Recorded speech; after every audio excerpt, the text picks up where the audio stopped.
Nobody knows more about being down and out than the homeless of Los Angeles. Their world is hostile and full of danger. Only those with nowhere else to go come here.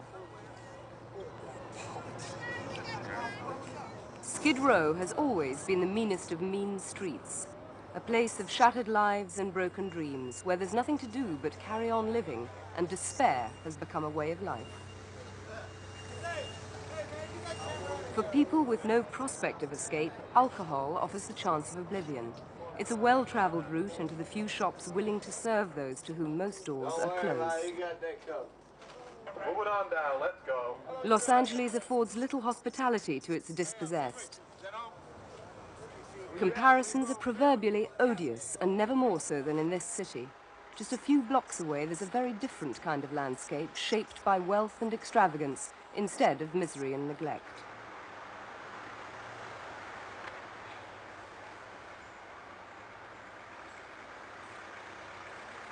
For the wealthy, those without homes are a painful reminder that not all can share in the American dream. And in the richest of nearby resorts, that conflict between the haves and the have-nots can no longer be ignored. Malibu feels itself to be under threat. It's an environment geared to the pursuit of pleasure rather than coping with harsher realities, and so the destitute have few friends. But among them is the honorary mayor of the community, actor Martin Sheen. He does more than pay lip service to the problem of addressing social injustice. Sheen declared Malibu a sanctuary for the homeless of Los Angeles. Some residents were already offering hospitality to those in need of shelter. Others fully supported such generosity of spirit, but they were a minority. Showing up in Malibu is just symptomatic of how deep this disease runs throughout our country. And I think that the very idea that there's homes that sell for $10, $15 million a block away from somebody who's eating garbage. Most opposed the Sheen proposal. I really support him. I support his ideas. I don't know if I support them in Malibu. The homeless is one thing, but having them in your backyard is another. I think that he should give his own address and have them come and camp out on their house, on his front doorstep. Some agencies in Los Angeles have been doing just that for decades. Organizers insist their help has no strings attached. We're not trying to make Christians out of them. We're trying to give them a message of hope. Daily, the message is delivered in the mission's chapel, and however impassioned the preacher, for many of the congregation, the service is merely a safe place to rest one's head.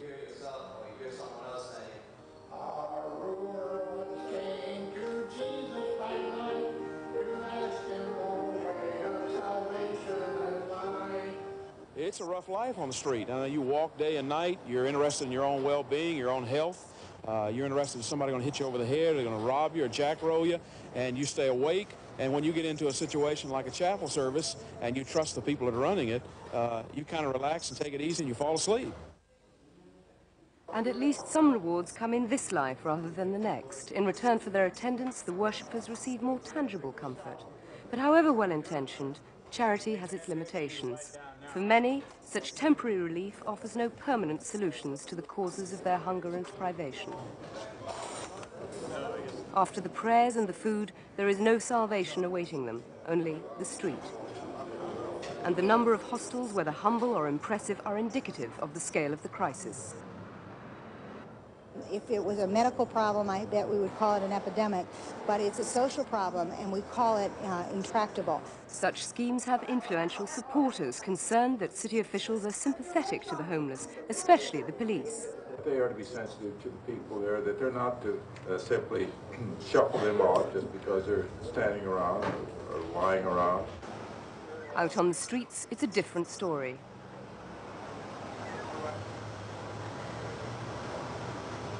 The officers' duties are clear. They're basically to keep the streets and sidewalks clear, and also allow the normal course of business. Keep them moving. Basically, yeah, but basically just to ensure that the streets, like I say, sidewalks are clear. Because these businessmen come to work, and they'll find constructions, and they're blocking their doorways, their driveways, and everything else. And new spectres have come to haunt the lives of those imprisoned on Skid Row. Drugs compound the misery of the bleak landscape of crime, violence, and poverty. But amid this grim backdrop of social despair, an oasis of hope has been created.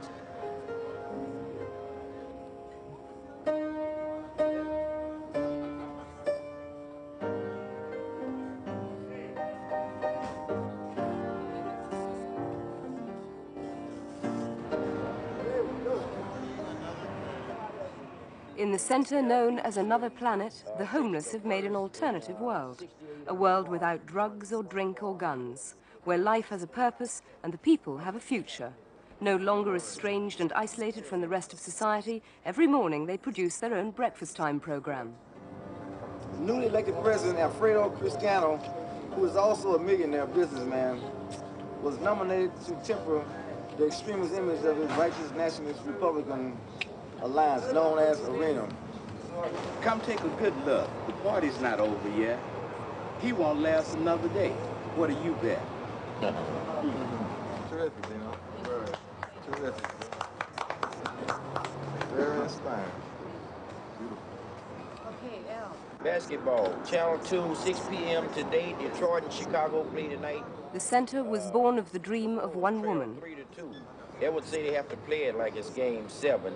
Storage for people's personal belongings. She created Another Planet as both a place of safety and a place of work. Barbara Frost found herself living on the streets and wasn't prepared to let the situation continue. I knew that somehow I had come to the heart of America, and that I needed to look and think and reflect.